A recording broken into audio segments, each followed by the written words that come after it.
기도하겠습니다. 오늘 막달라 마리아의 예수님의 십자가의 고통과 죽음을 슬퍼하는 모습을 보고 우리는 어떤 슬픔이 있나, 막달라 마리아 같은 슬픔이 있나, 아니면 자기 애적 사랑의 슬픔이 있나 뒤돌아보게 도와주옵소서. 예수님의 이름으로 기도했습니다. 아멘. 하나님 말씀은 요한복음 20장 11절 한 절만 읽겠습니다. 막달라 마리아는 무덤 밖에 서서 울고 있었더니 울면서 구부려 무덤 속으로 들여다보니, 이게 막달라 마리아가 굉장히 울었어요. 슬퍼하고 괴로워하고. 근데 우리가 육체가 고통스러울 때 이제 막 마음이 아프잖아요. 마음이 아프고 이겨낼 수가 없으면 슬픔으로 이렇게 전환됩니다. 마음에서 고통이 육체적 고통이든 마음의 고통이든 괴로울 때 이제 그 괴로움의 표시를 슬픔으로 표현하는데, 이게 참 차이점이 있어요. 어떤 슬픔이냐, 이타적 슬픔이냐, 자기애적 슬픔에 따라서 그 고통을 이겨낼 수 있는 슬픔이냐, 고통을 이겨내지 못하는 슬픔의 차이점이 있습니다.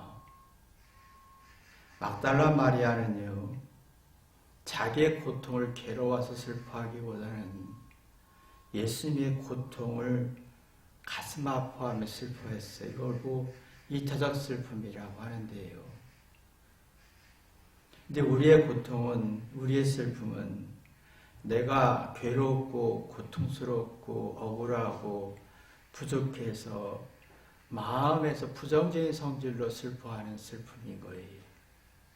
자기애적 슬픔으로 발전하는데,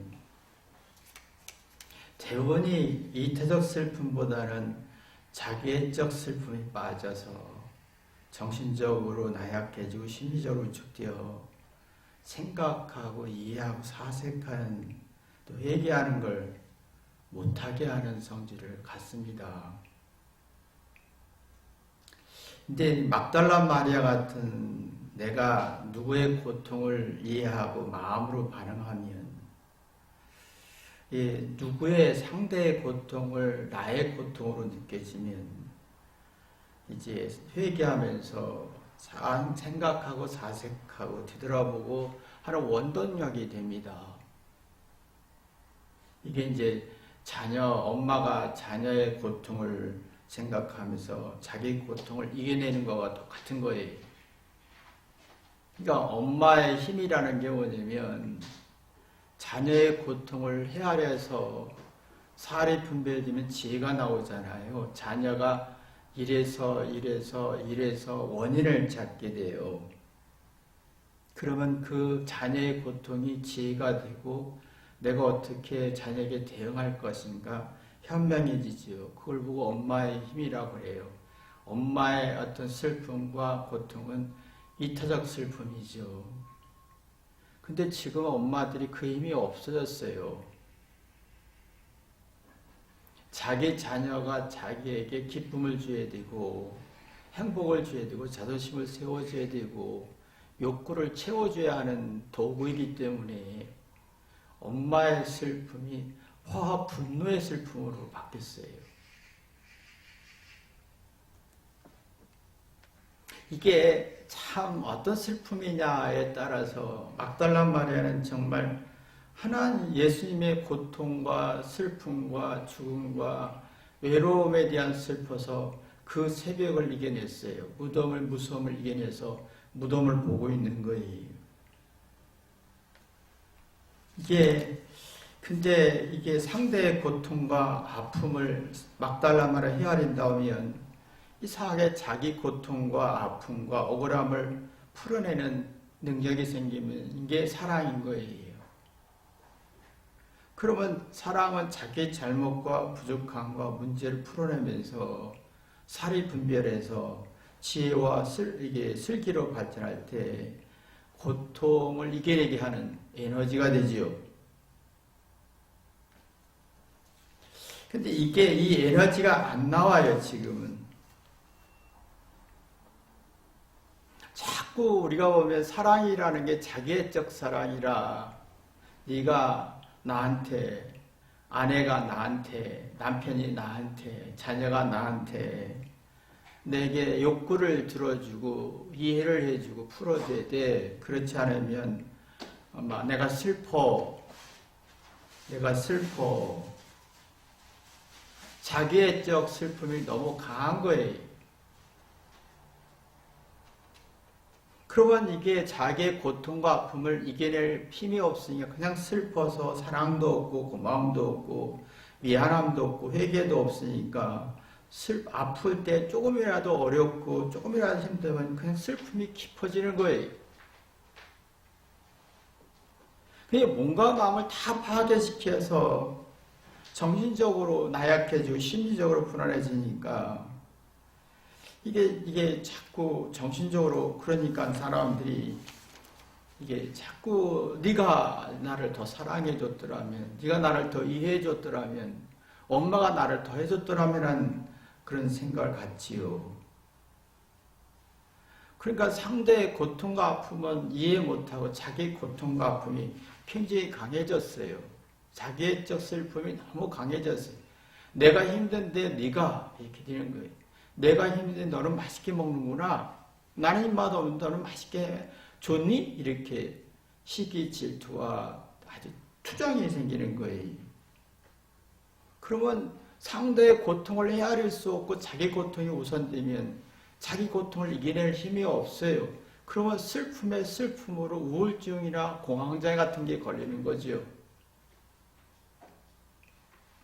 막달라 마리아는 예수님의 고통과 아픔을 먼저 생각했습니다. 이게 참 중요한 일인데요. 여러분이 생각하지만 나의 고통보다 상대의 고통을 먼저 생각할 수 있는 힘이 있느냐라는 거예요.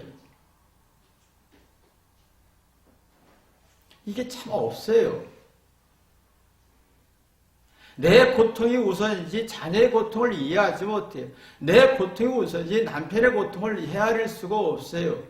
내 고통이 우선이지 아내의 고통을 헤아릴 수가 없어요. 그러니까 자기의 고통이 너무 강해지니까 슬픔도 더 강해지는 거예요.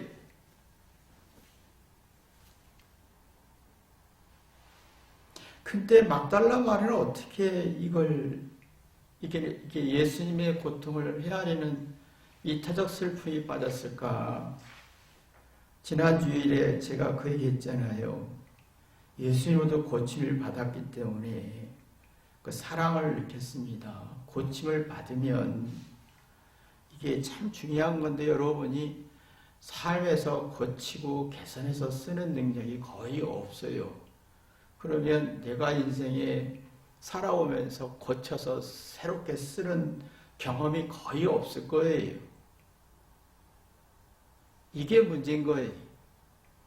자기의 잘못이나 문제점을 고쳐서 회개해서 고쳐서 개선해서 슬기와 지혜로 전환하는 능력이 없으면 이건 어떤 자기애적 슬픔에 더 깊어지지 이타적 슬픔에 깊어지지 않아요.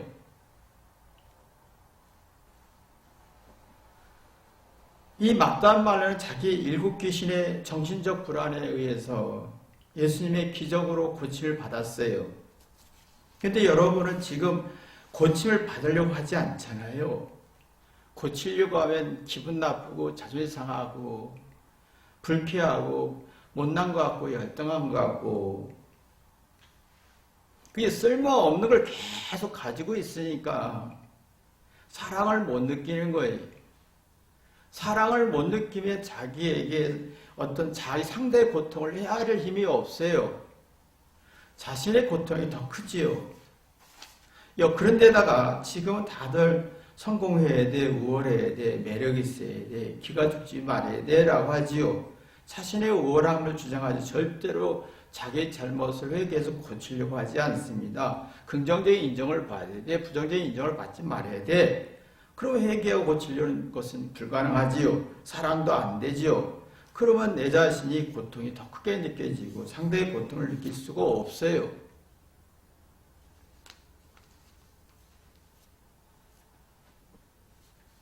그러니까요, 자신의 고통이 먼저 크게 느끼고 내가 힘들어, 내가 목말라, 내가 배고파, 내가 외로워, 이게 먼저 강하게 느끼는 거예요. 그럼 자기애적 슬픔에 빠지는 거예요. 아이들이 지금 이 자기애적 슬픔에 빠져서 부모를 1도 이해할 수가 없잖아요. 그래서 자기 이익과 자기 고통과 자기 입장이 먼저 생각하니까 사랑을 아무리 주어도 이해를 해주어도 사랑을 생산하고 재생산할 수가 없어요. 정신적으로 불안해지니까 이게 자꾸 자기애적 슬픔으로 빠지는 거지요. 우울해지고. 이게 참 우리가 보면 생각을 해보세요. 자기애적 슬픔에 빠진 사람은 그것이 누구도 나를 도와줄 수 없다는 걸 알고 있어요. 여러분의 슬픔이나 외로움이나 절망이나 낙심을 어느 누구도 1%도 도와줄 수가 없어요. 혼자 해결해야 할 일이에요. 근데 우리는 이상하게 이타적 슬픔에 빠진 사람은 이 개인의 슬픔과 아픔을 누구도 도와줄 수 없다는 걸 알아요. 자기 영역인 거예요. 자기 세계의 영역, 자기가 해야 할 일인 거예요. 근데 자기애적 슬픔에 빠진 사람은 누가 나를 도와줘야 된다는 생각을 갖는 거예요. 불가능한 일을 자꾸 가능성 있게 착각하는 거지요. 근데 이게 있어요. 이타적 슬픔을 가진 사람은 상대의 고통을 알잖아요. 그럼 내 고통도 내가 알아요. 어느 누구도 고쳐줄 수 없고 도움을 줄 수 없다는 거 알아요. 그럼 내 슬픔을 이겨내면서 누구의 고통을 헤아리다 보면 미안하고 상대의 고통을 보면서 미안하고 기도하는 마음 같지요. 근데 그게 1%의 영향인 거예요.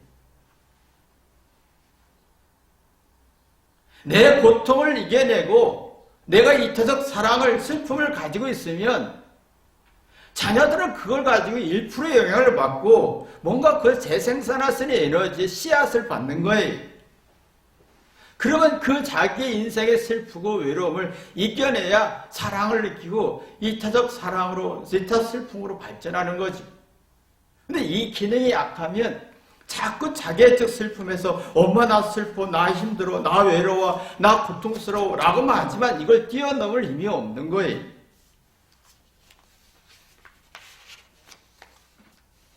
그러니까 이 막달라 마귀가 대단한 게 자기의 슬픔을 이게 화소연한 게 아니 예수님의 아픔과 예수님의 고통과 십자가의 죽음을 굉장히 슬퍼했던 거, 울었어요. 어마어마하게 울었습니다. 자기의 슬픔을 해결하지 않은 채 위로받고 긍정적인 칭찬을 받고 사랑받아서 해결하려고 할수록 사람들이 자기 괴로움과 고통을 일도 해결할 수가 없으니까 자신의 우월한 카드를 써요. 내가 예쁘잖아. 내가 아들이잖아. 내가 딸이잖아. 내가 엄마잖아. 이 내 카드를 써요. 내가 잘했잖아. 근데 문제는 괴로움과 고통과 슬픔이 더 강해진다는 거예요. 그래서 원망하고 불평하다가 공격성으로 발전하다 우울증 걸리는 거지요. 그게 안 되니까 원망, 부모 탓, 아내 탓, 남편 탓, 사회 탓, 환경 탓을 돌리는 거예요.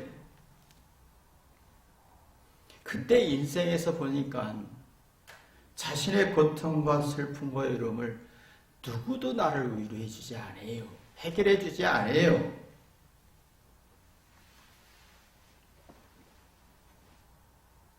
어느 누구도 해결해 줄 사람이 아무도 없어요. 근데 사람들은 해결해 줄 거라고 생각합니다. 내가 사랑하니까, 내가 좋아하니까, 내가 예쁘니까 누군가 내 위로와 내 절망과 슬픔과 고통을 해결해 줄 거라고 생각하는데 그건 어마어마한 착각인 거예요. 여러분 살아봤잖아요. 어느 누구도 해결해 줄 수 없다는 거. 내 문제도 내 자녀도 스스로 해결해야 된다는 거.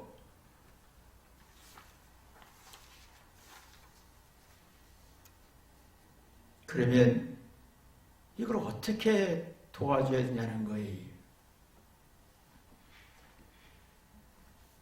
부모가 자신의 슬픔과 고통과 외로움과 아픔을 예수님의 사랑으로 회개하면서 이겨봐야 합니다. 이겨봐야 합니다. 이겨봐야 자녀의 슬픔과 자녀의 고통과 자녀의 인생을 괴로워할 수 있어요.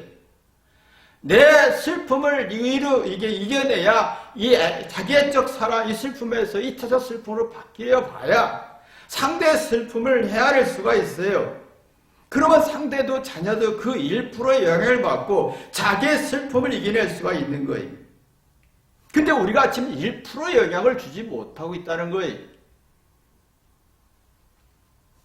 그러니까 자기 자녀들이 자꾸 자신의 슬픔과 고통이 크게 느껴지니까 엄마가 언제 했어? 엄마가 언제 도와줬어? 라고 하는 거예요. 그게 더 슬럼프에 빠지고 난 잘했잖아. 자기 우월한 카드를 쓰는 거예요. 난 매력 있잖아. 예쁘잖아. 난 똑똑하잖아. 그 카드는 내 외롭고 슬픔을 1도 도와줄 수가 없어요. 더 오히려 슬픔이 깊어지고 자기애적 슬픔으로 빠지게 하는 거지. 그러니까 우리가 보면 살아가면서 이 자기애적 슬픔에 너무 많이 빠져요. 종종 제가 이제 가까운 사람들이 전화를 나이 드니까 자기애적 슬픔에 빠져서 막 억울하다고 그래요. 그러면서 찬송 불러요. 여호와는 막 이렇게 너무 슬픔에 빠져요. 그럼 그걸 누가 해결해 줄 수 있겠냐?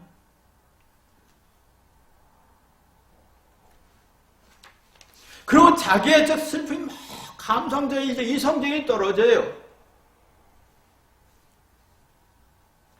이성적인 객관적인 이치가 이해력이 떨어져요. 그러면 뭔가 자꾸 어떤 자기애적 슬픔이 강해지니까 뭔가 답이 없으니까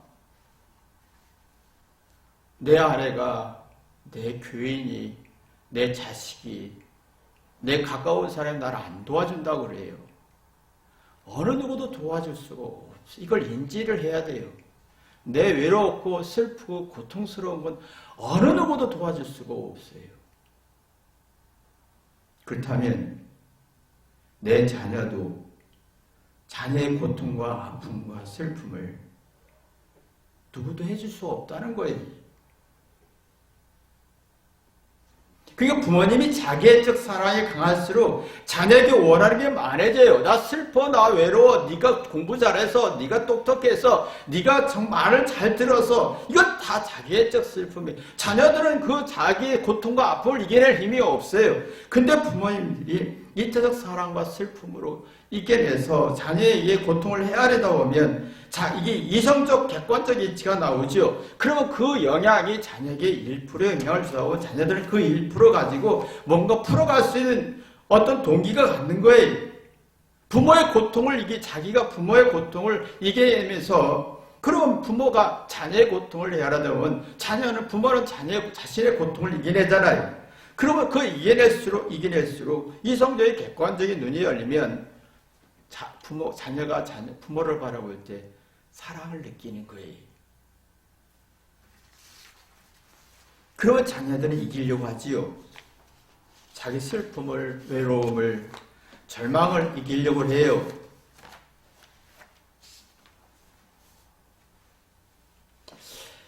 이게요, 핵심이 그건데 자녀의 고통이 어떻게 이기게 할 거냐라는 거예요. 근데 우리는 지금 자녀들에게 똑똑하라, 우월해라, 자존 세워달라, 애기짓 하잖아요, 부모님이. 그 자녀들을 뭐라고 보겠어요? 어른이 내 미성숙한 아이를 보이죠. 그래서 무시하는 거예요. 공격하는 거예요. 함부로 하는 거예요. 이 먹잇감인 거예요. 근데 부모님이 이태적 슬픔으로 자녀의 고통과 아픔을 헤아리다 보면 부모의 고통을 이겨내잖아요. 인생에 늙고 후패지면서 늙어서 오는 외로움, 슬픔이 있잖아요. 우리 인생에 종종 제가 이제 요 근래 추상집이 많이 있어서 갔다 오면 영정사진이 이렇게 있어요. 근데 옛날에 영정사진이 이렇게 웃지 않았는데 지금 영정사진 다 웃고 있어요. 좋았던 모습을 보고 싶은 거예요. 웃고 있는데 난 너무 슬퍼요. 나도 이 길을 가야 되잖아요. 내 영정사진에도 나도 웃고 있겠지요. 그죠? 웃는 걸 찍었겠죠. 어서 캐치해가지고 이게 이제 했겠죠. 사람이요. 이타적 슬픔이 있을 때 내 고통을 이겨내고 그 다음에 이 고통을 이겨내면 자녀에게 다시 1%의 영향을 주면서 자녀들은 자기의 슬픔과 고통을 이겨내잖아요. 그럼 이타적 슬픔으로 전환하게 되면 서로가 인생의 희노애락을 누릴 수가 있어요. 부모도 자녀도. 희노애락이라는 게 뭡니까? 기쁨과 노여움, 슬픔과 즐거움, 부정과 긍정으로 전환하는 거예요. 슬픔에서 기쁨으로, 즐거움으로, 노여움에서, 분노에서, 화에서 기쁨으로 전환하는 능력이 내가 막달라 마리아처럼 자기의 병을 고침을 받아서 뭔가 회개해서 이타적 슬픔을 가진 사람은 자기의 인생의 희노애락을 누릴 수가 있어요. 슬픔에서 기쁨으로, 절망에서 소망으로, 낙심에서 새로운 지혜로, 부정에서 긍정으로 느낄 수가 있어요.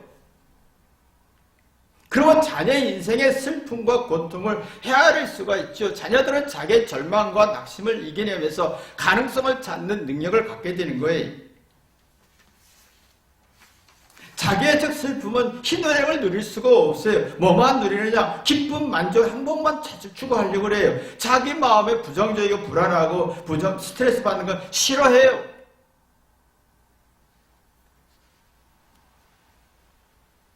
이거 싫어해요. 근데 문제는 이 슬픔에서 기쁨으로, 실패에서 성공으로, 이게 슬픔에서 즐거움으로, 노염에서 기쁨으로 전환해야 마음이 차요. 안정감이 있어요. 뭔가 내 안에 정리된 이치가 있고 사리분별이 있고 어떤 원리가 있고 이성적인 게 있다는 걸 느껴요. 내 안에. 아, 이러면 이렇고 이러면 이렇고 이게 나와요. 그래서 이래서 이겨내보니까 이겨내버리기 희노애락을 누리는 건데 지금 아이들의 마음속에 잘하는 건 누리고 싶고 맛있는 건 먹고 싶고 맛없는 건 먹고 싶지 않고 힘든 건 안 하고 싶고 이렇게 편한 걸 좋아할 때 지금의 그들의 마음에는 허전해져요. 마음에 아무것도 없는 텅 빈 마음이 되는 거예요. 허전해요. 외로워요. 너무 불안하고 외로워서 마음에 찬 게 없어요. 마음의 이치와 깨달음이거나 이성적인 이치, 사례 분별하는 경험에서 이랬더니 이렇구나 이랬더니 이게 없다 보니까 불안하니까 아이들의 마음속에 게임으로 술로 방탕으로 세상으로 빠질 수밖에 없는 구조로 가는 거예요.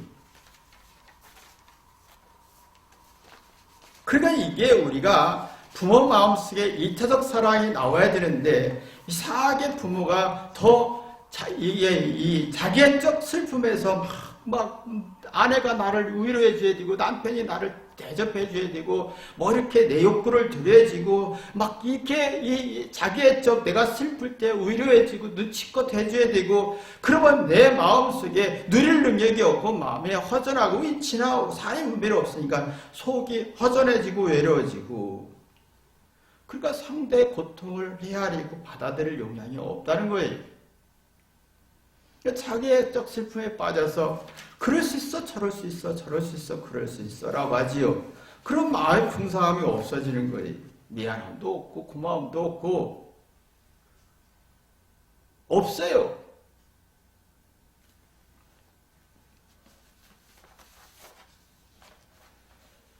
그러면요, 인간성이 약해져요. 차갑고 피곤해요. 사람이 전화할 때도 보면 차갑고 피곤한 사람이 많잖아요. 그냥 슬퍼요. 그냥 소리가, 말이 피곤해요. 대화가 피곤해요. 뭔가 생각하게 하는 능력이 없어요. 그러니까 자꾸 슬픈 얘기만 하는 거예요. 전 요 근래 전화 받을 때 다 슬픈 얘기만 해요. 억울한 얘기하고 대접 못 받았다, 자식이 뭐 교인들이 이것만 얘기해요. 그러면 자기애적 슬픔에 빠진 사람은 퇴행성 사고를 가지 과거에 머물러 있어요. 과거에 내가 잘했는데, 공부 잘했는데, 과거에 내가 이랬는데, 내가 너한테 이렇게 했는데 그럴 수 있어, 저렇게 할 수 있어 라고 이제 원망 불평을 하지요. 그러면 자기의 어떤 고통에서 오는 슬픔을 하나도 이겨낼 수가 없다는 거예요. 근데 막달라 마리아는 이걸 이겨냈어요. 예수님의 슬픔을, 예수님의 고통을 헤아리다 보면 그것이 왜? 여러분 아까 말했지만 자기 쓸모없는 존재였어요. 병자였어요. 사람에게 폐해를 끼치고 도움을 되지 않은 존재였어요. 쓸모없는 인간을 고쳐준 것에 대해서 고마운 거예요. 그러면 자기 고통을 받아들이면서 남의 고통을 이해할 수가 있는 거예요. 이게 근데 우리 시작 자체가 나는 쓸모있는 존재야. 아이들 자체가 나는 우월한 존재라고 하지요. 쓸모없는 게 없어요. 아이들의 마음속에. 난 대단한 존재야. 난 자부심만 있을 뿐이에요. 그리고 자기가 이 점점 슬프고 고통스러울 때 자기애적 슬픔에 빠져서 퇴행적 사고로 가는 거예요. 그리고 그 아이들이 아무리 공부를 잘했던 거 30대 가서 내가 초등학교 때, 중학교 때, 고등학교 때 공부 잘했어 라고만 반복하는 거예요. 발전이 없지요.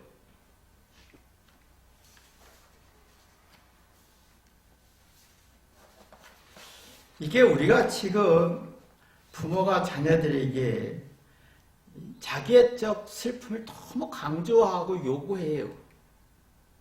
이게 얼마나 치명적이고 악한지. 자녀들에게 2차적 슬픔을 참 준 적이 없어요. 빈약해요. 우리가 대화할 때도 보면 대부분이 2차적 슬픔에서 대화가 아니라 이 자기애적 슬픔에서 대화해서 저놈이 나를 좀 이리해주고 저놈이 나를 좀 잘해서 위로해주고 용기도 주고, 그러니까 오히려 자녀에게 용기를 주기보다는 자녀한테 받으려고 하잖아요. 그게 서로 우울한 거예요. 마음에 상처밖에 남는 게 없어요. 내가 얼마나 고생했는데 우울한 거예요. 막달라 마리아는 자기의 부끄러움을 인정하면서 고침을 받았어요. 이게 참 중요한데 우리는 자기의 잘못에 대한 고침을 받으려고 하지 않아요. 난 잘했어. 긍정적인 인정부터 받으려고 하죠. 자존심 세우려고 합니다. 이게 시작 자체가 잘못된 거예요. 그러니까 우리가 지금 아이들이나 부모님들 시작이 나는 고칠 게 없어 라는 거예요. 잘한 게 많아. 그러나 이 막달라 마리아는 나는 너무 악한 게 많았어. 도움이 되지 않고 쓸모없는 게 많았어 하고 얘기하면서 자기를 고치다 보니까 고친 만큼 남의 고통을 헤아릴 수가 있었던 거지요. 이게 이 힘이 없으면 한의 눈물과 억울한 눈물이 많아져요. 한과 억울한 눈물은 억눌린 마음인 거예요. 내 속에 있는 걸 뭔가 두렵고 잘못되고 불안한 것을 끄집어낸 적이 없는 거예요. 내 속에 있는 상처나 억울한 과거의 아픔이나 이걸 끄집어낸 적이 없어요. 나를 새롭게 한 적이 없어요. 그러면 자꾸 이타적 슬픔을 할 수 있는 능력이 없는 거예요. 그러면 정서장애가 되는 거예요. 정서장애라는 게 뭡니까? 레이더와 같은 거예요. 레이더는 이렇게 막 전파를 보내면서 반응을 보잖아요. 이게 적긴지 아군인지 상황 판단하는 거잖아요. 이게 안 되는 거예요. 내가 이랬을 때 상대가 어떨까 상황 판단이 안 되는 거예요. 그게 지금 아이들이 제가 화냈을 때 슬퍼할 때 막 이렇게 행동할 때 엄마가 얼마나 힘들어 괴로운지 인지할 수가 없어요. 그게 정서장애라고 하지요. 그런데 이런 애들이 아무리 똑똑해도 컴플렉스에 빠져요. 억압된 감정이. 그러니까 자기 재능을 못 쓰는 거예요. 그러면 자꾸 부모들은 그러면 내가 이렇게 뭔가 위로해주고 달래주고 해서 공부를 막 공부가 안 되죠. 똑똑한 머리에 똑똑한 지식이 있지만 컴플렉스에 빠졌으니까 이게 안 되니까 아무리 달래주고 위로해주고 용기를 줘도 안 돼요. 결혼해서 아내가 아무리 노력해도 안 돼요. 남편이 아무리 아내에게 위로하고 예뻐 해도 안 돼요. 자기를 황폐하게 만드는 거예요. 자기 좋은 걸 쓰지 못하는 거예요. 자기 잘못을 쓰지 못하는 거예요. 자기 쓸모없는 고쳐 쓸 능력이 없는 거예요. 그럼 황폐해지니까 자격지심과 피해망상에서 사람이 거칠어지죠. 막 사나워져요. 욱욱해져요. 그러면 생각이 자극이 안 돼요. 삐지죠. 질투심 생기죠. 욱욱거리죠. 그게 생각이 자극이 안 되는 거예요. 생각이 자극이 돼야 생각에 뭔가 잘못됐는지 되돌아보는데 생각이 자극이 안 되니까 자기가 잘못한 게 없어요.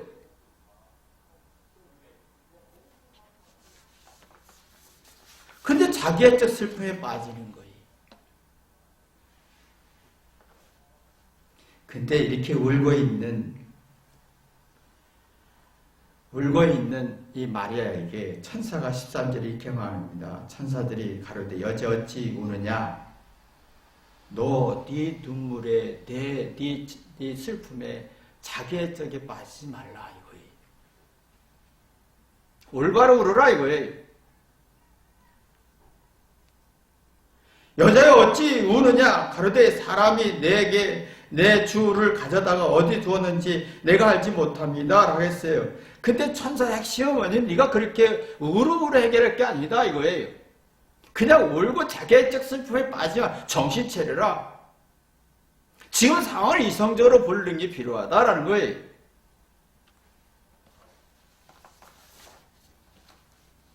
근데 우리는 자기애적 슬픔이 모든 걸 다 해결해 주는 걸 생각하잖아요. 내가 이러니까 내 아내가 내 남편이 내 자녀가 이렇게 해줄 거야 의뢰해 줄 거야 내가 늙었으니까 내 자녀가 이렇게 해줘야 될 거야 라는 기대는 너무 악한 거예요. 근데 14절 15절 16절 보면 예수님이 참 등장합니다. 이 말을 하고 뒤로 돌이켜 예수의 서신 것을 보나 예수인 줄 알지 못하더라. 이게 보니까 예수님께서 15절은 예수께서 가라사대 여자여 어찌하여 울며 누구를 찾느냐. 그때서야 마리아가 16절에 예수님을 알아봅니다. 보입니다. 이타적 사랑과 슬픔이 있을 때 이성적으로 살아서 삶이 인생에 선하게 분별되고 보여요. 예수님이 보여요. 삶이 보여요. 자기 인생이 보입니다.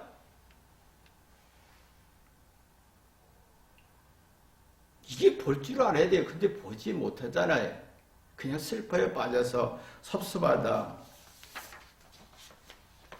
난 그래서 이게 참 나이가 들수록 이상하게 제가 요새 전화 받는 상황 다 그런 현상이 자기애적 슬픔에 막 찬송가도 부르고 막 눈물도 흘리고 막 자녀가 아내가 나를 슬프게 한다 하고 뭐 이런 얘기를 할 때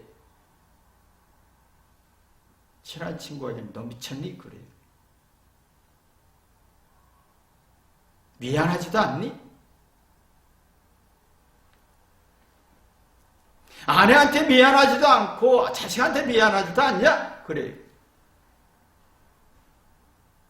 미안함이 없어요.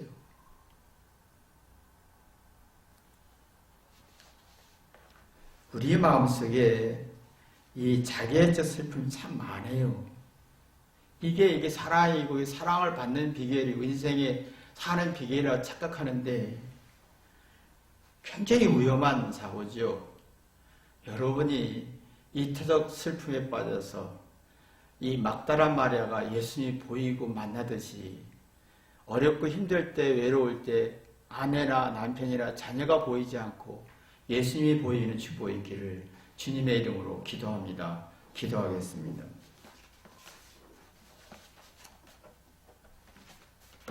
하나님 아버지 감사합니다. 난 살아가면서 많은 경험을 했습니다. 많은 사건이 있었고 사건이 있을수록 어려움이 있을수록 난 이타적 사랑보다는 이상하게 자기애적 사랑이 더 많아지는 걸 봅니다. 이게 얼마나 위험하고 악하고 정신적으로 불안하고 심적으로 불안한지 슬픔이 슬픔으로 더 발전하고 우울하고 공황장 같은 현상이 얼마나 많은지 그 마음이 텅 비어있고 허전하고 외롭고 이렇게 악한 삶을 우리는 추구하고 그걸 원하고 있고 그렇게 삶의 방법을 취하고 있습니다. 이 미련한 악한 방법에서 벗어나게 도와주옵소서. 막달라 마리아처럼 이타적 사랑을 슬픔을 느끼고 예수님을 만나게 도와주옵소서.